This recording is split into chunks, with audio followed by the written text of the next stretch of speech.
Salla Drugdhendje është një nga hapësirat më të bukura në kuvendin e Maqedonisë, pallati më i madh i ndërtuar ndonjëherë në vend i projektuar në vitin 1938 nga arkitekti çekis Viktor Hudak. Ju mund të arrini në sallën Drugdhendje nga disa hyrje të kuvendit, nëse e bëni këtë përmes hyrjes kryesore, e cila ndodhet përballë parkut Gryari Luftetare. Do të arrini duke ngjitur shkallët e bëra nga mermeri i bardhë me një rrethoj që ruan mermerin autentik gri të nxjerrë nga toka e vendit të Maqedonisë. Salla Drugdhendje është pjesë e kabinetit të kryetarit të kuvendit, e dekoruar në brendësi gati një shekull më parë, në mure dhe tavane të mbuluara tërësisht me dru të gdhendur, prandaj edhe ka marrë emrin Drugdhendje. Korridori i cili të çon te kabineti kryetarit të kuvendit është ndërtuar në vitin 1954. Pamjen aktuale me rregullimin e brendshëm e ka marrë në vitin 93, ndërsa në vitin 2000 janë realizuar dhe vendosur portretet e të gjithë kryetarëve të kuvendit nga viti 45 e deri më sot.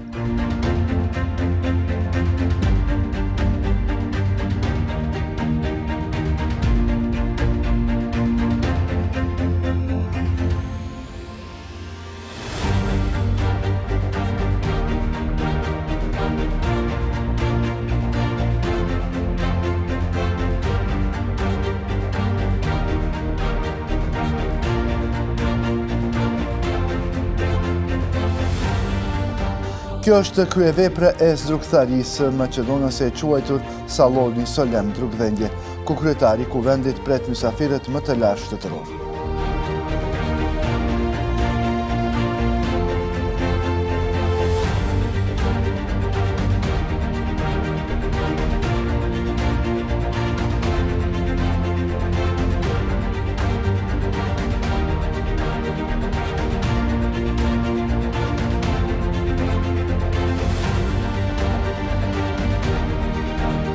Kur një herë të haproni në sallë, nga dera dy krahashe, koha ndalon për një çast, sepse me madhështinë e saj kërkon vëmendjen tënde. Kështu, syt mund të fifin më lehtë takimin e parë me artin e lashtë dhe autentik të Maqedonisë, të punuar në dru të vjetër dhe pas disa vitesh dru are të thatë. Nga ju, për një çast, kërkohet të mbretëroj qetësia sepse veshët duan të dëgjojnë se si frymon e qetë kjo vepër e drugdhendësve dhe goja nuk dëshiron të flasë që shpirti të shijojë pamjen e bukur.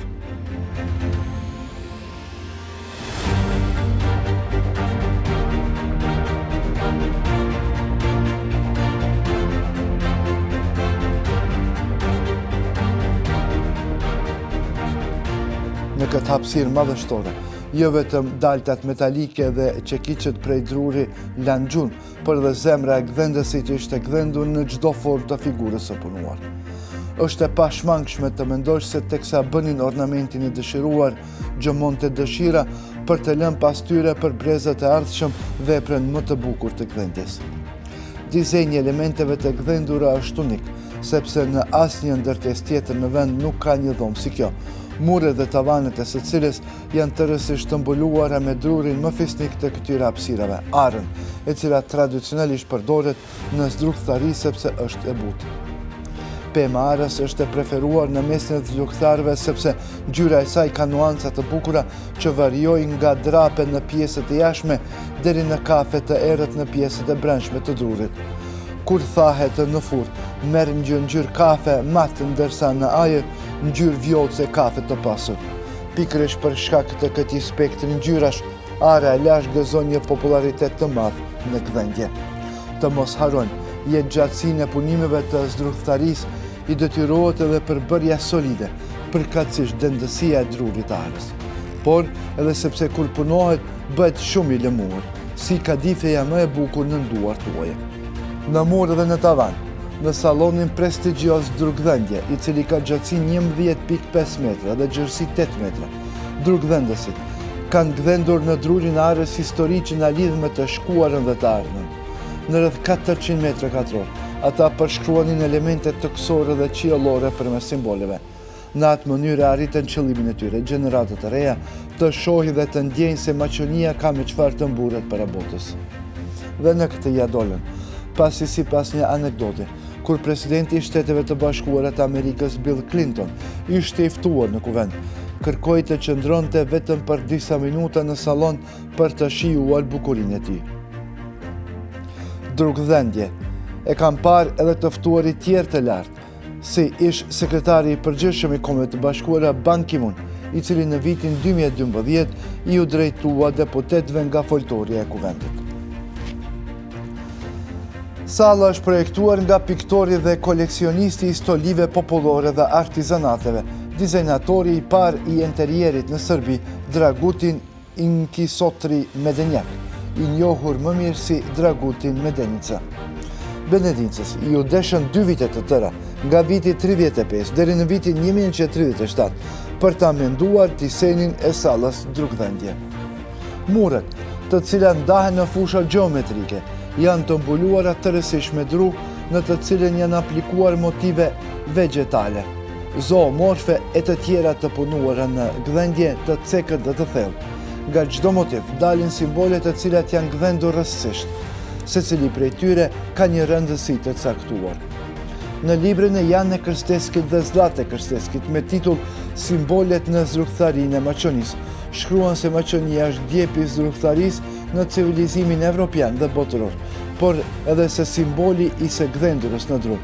Vëllezërit Krsteski konsiderojnë se elementet e lashta të zrugtarisë paraqesin fakte të pamohueshme që flasin për një kulturë dhe qëtrim të lartë që ka ekzistuar dhe ekziston në këto treva. Realizimi i tërë dekorimit në vitin 1938 i u besua drugdhendësit Glisha Kostovski dhe ekipit e tij tetovar.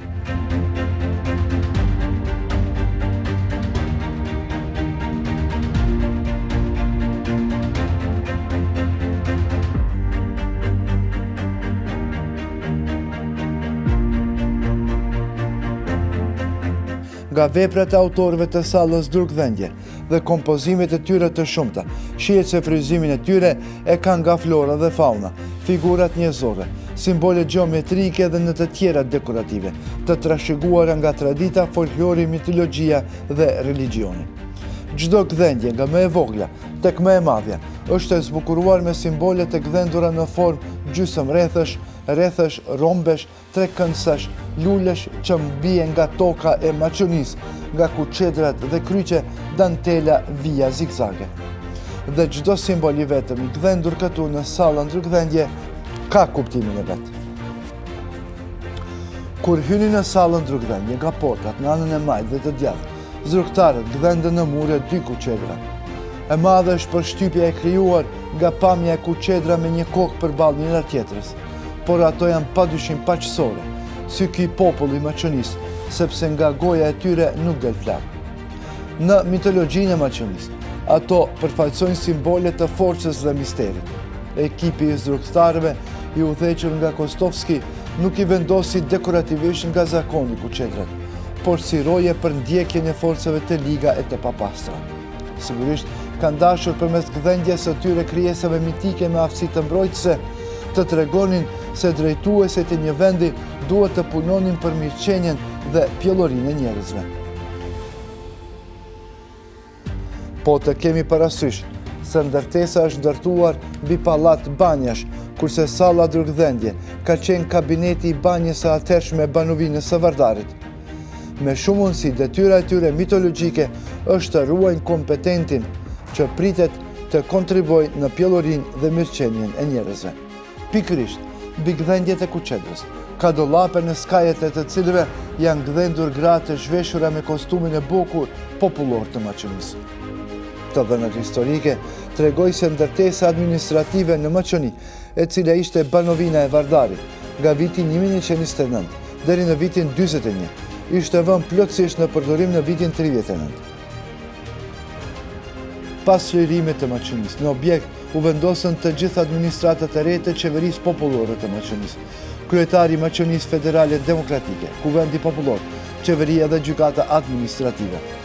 Atëherë, sallën drugdhendje, si pjesë përbërëse të kabinetit, e shfrytëzonin edhe luftëtari, aktori dhe politikan nacional Maqedonas, kryetari i parë i presidiumit të organit më të lartë të Maqonisë Federale Demokratike, Metodia Andonovçento, i emëruar edhe si presidenti i parë i Maqonisë. Për nder të tij, në sallën drugdhendje ndodhet një skulpturë prej bronzi. Skulptura është vendosur në një vend të dukshëm, në anën e djathtë të sallës, në një piedestal prej drurit të gdhendur, në mënyrë që çdo dashamirës të ndjejë se liria e sotme nuk është e rastishme, sepse për të ka luftuar shumë luftëtar. Kjo statuj bronzi është projekti i monumentit të Metodia Andonovchenko, i cili zbukuron sheshin Macedonia. Kabineti, ku hyet zakonisht nga salla drugdhëndje, ndodhet pikërisht pas kësaj gjere. Këto objekte i ka shfrytzuar edhe presidenti i parë i Republikës së Maqedonisë së Pavarur, Kiro Gligorov, e më pas presidenti i dytë dhe i tretë i Republikës, Boris Trajkovski dhe Branko Crvenkovski. Nga viti 2009, kabineti i presidentit zhvendoset në palatin presidencial të quajtur Villa Vodno, të vendosur në lagjen e banimit në Shkup, me të njëjtin emër. Prej atëherë, e deri më sot, këto hapësira janë të destinuara për kryetarët e kuvendit. Të dhënat flasin se ambienti i brendshëm i kabinetit të presidentit të shtetit u rregulluar në vitin 54, ndërsa i rregulluar në maj të vitit 2009. Mobilet të cilat gjithashtu kanë edhe aplikime gdhendje, janë bërë në vitin 1993. Drugdhëndësit i kushtuan vëmendje të veçantë tavanit. Në rreth 100 metra katror, ekipi i vlefshëm i Tetovës e dekoroi atë me simbole bimore dhe gjeometrike. Janë lule, trëndafili dhe barbarosa, dredhka, palmetat e gdhendura në katror, trekëndça, rath dhe rombe.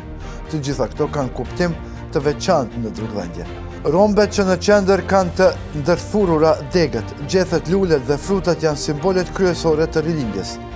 Lulet, që janë të bollshme në sallën drugdhëndje, janë simbolet të natyrës dhe përfaqësojnë bukurinë dhe përsosmërinë shpirtërore, sidomos trëndafili, i cili është simbol i përsosmërisë dhe që simbolikisht do të thotë dashuri e përjetshme.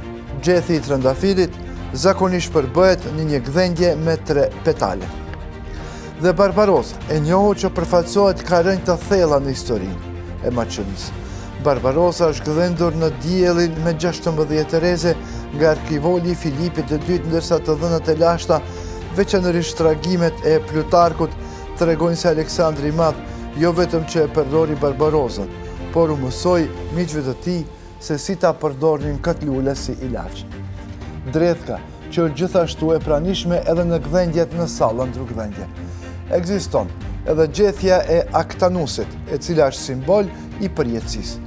Aktanus është një shenjë maqedonisë së triumfit dhe zotërim i rjetave të rjetës, e simbolizuar nga gjembat e gjata të forta të kësaj bime. Ai përfaqëson jetën, pavërtësinë, birin e hënës në rritje, mjeshtrinë e rafinuar. Palma në kupton fitoren, superioritetin, jetëgjatësinë, ringjalljen dhe pavdekshmërinë.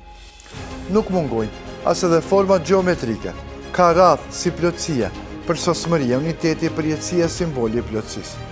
Rrethi është e vetmja figurë gjeometrike që është e pandashme në pjesën të ngjashme dhe e barabartë në të gjitha pikët. Rrethi në sallën drugdhëndje është më i dukshëm në performancën e zogjve në rjetin e shqiponjës, si rojet të dhomës. Në sallë janë gdhendur 6 shqiponje, të cilat në kokë mbajnë fole.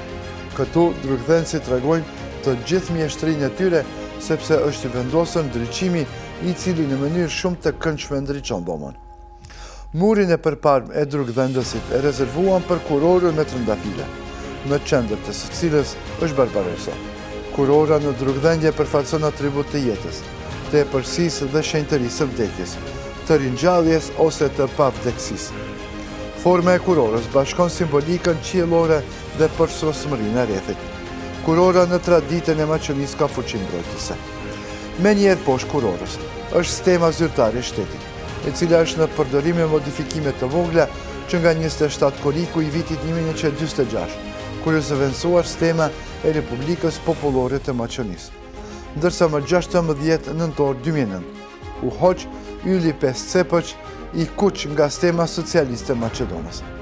Stema e Maqedonisë ka karakter pejsazhi. Mali i korabit, simboli i Maqedonisë. Dielli, lumi, qëndisja, këllind, lulekuqja janë gdhendur në drum. Lulekuqja në bujqësi është shenjë dalluese e traditës dhe kulturës. Në të kaluarën, lulekuqja prodhohej këtu në Maqedoni, kështu që si dëshmi e kësaj është edhe stema e Maqedonisë, në cilën drugdhënësit gdhendën shumë kupa me lulekuqja. Në njërën pjesë të tavanit, drugdhenësit i kushtuan vëmendje të veçantë simbolit më të lashtë të shoqërisë njerëzore të përdorur nga shumë fe, kryqit. Sipas krishterizmit, vija vertikale simbolizon hynin dhe vija horizontale simbolizon njerëzimin. Kryqi në fe dhe në art është më i pasuri në kuptim dhe është simboli geometrik më i përhapur i cili përgjatë historisë njerëzore ka numër të madh formash. Kryqet në tavan në sallën drugdhënje janë vendosur në formë drejtkëndshme, të cilet kanë në skajet katror dhe në tokë vendur trëndafili. Në vend të vijave të drejta, kryqi është zbukuruar me degë të ndërthurura dhe gjethe trëndafili dhe tulipani. Por drugdhenësit e dinë se kryqi nuk është vetëm një emblem e besimit të krishterë, sepse është simboli universal, shumë i vjetër i kosmosit, i reduktuar në formë të thjeshtë. Dy vijat e kryqëzuara simbolizojnë katër anët e botës. Tavanin e zbukuron llambadari i punuar nga hekuri i farkëtuar. Pikërisht në të, në kuvendin e Maqedonisë kaluan mysafirë të shumë vendase të huaj.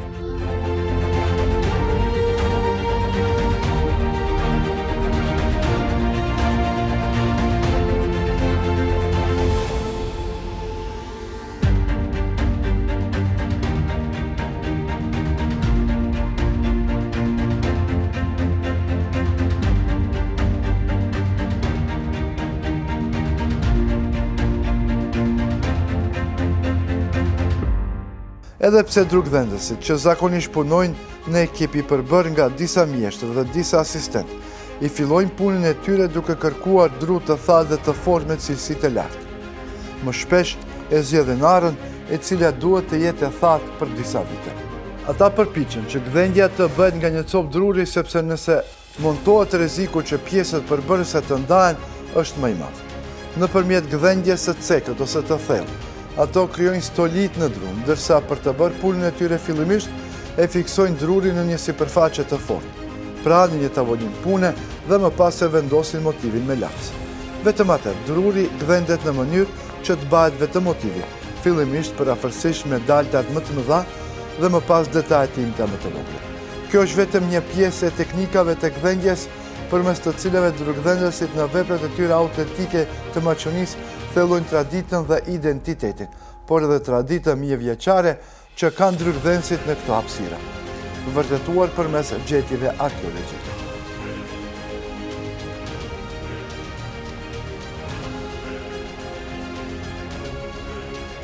Në qytetin antik të Bargala, u gjet një gdhendje shekull 17. Në atë gdhendje janë paraqitur njerëz, luanë dhe dekorime geometrike nga fundi i shekullit të 4. Simbolet dhe elementet e gdhendura në drurin e djegut flasin për një lidhje të ngushtë midis gdhendësve antik, bashkohor dhe atyre aktual. Lidhja mes periudhës antike dhe shkollave drugdhendëse, Prilep Slepçen në shekujt 15 dhe 16, Svetogërsku në Atos në shekull 17 dhe 18 dhe Diber Ohër në shekullin 19, shprehen dhe dallojnë edhe sot përmes shfaqjes elementare të simboleve dhe motiveve që janë përdorur në kohët e lashta deri më sot. Dhe e tashmja, si dëshmitare e kulturës së Maqedonisë, është dëshmi e asaj që kemi bërë për gjeneratat e ardhshme. Në llambadarin e prej hekurit e farkëtuar që zbukuron tavanin në sallën drugdhënje, kanë kaluar mysafirë të shumtë vendor dhe të huaj. Dhe këto mure tavanet e gdhendura kanë dëgjuar shumë plane dhe sekrete për të ardhmen e këtij vendi.